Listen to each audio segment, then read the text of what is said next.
אוקיי, חברים, זה באייפד שלי. אני לפני רגע עשיתי משחק, ואתם לא תאמינו מה קרה.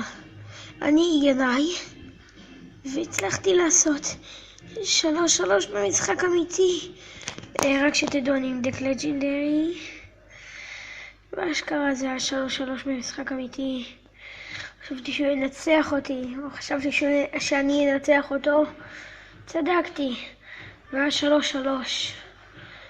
אתם לא מבינים איזה קרוב זה היה אחד לשני.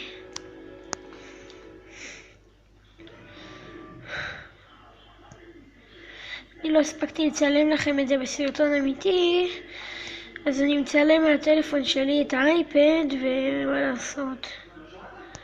הנה אתם רואים 3-3 בבטל אמיתי. זה לא קורה הרבה. זה הפוקס ענק. אוקיי, ביי.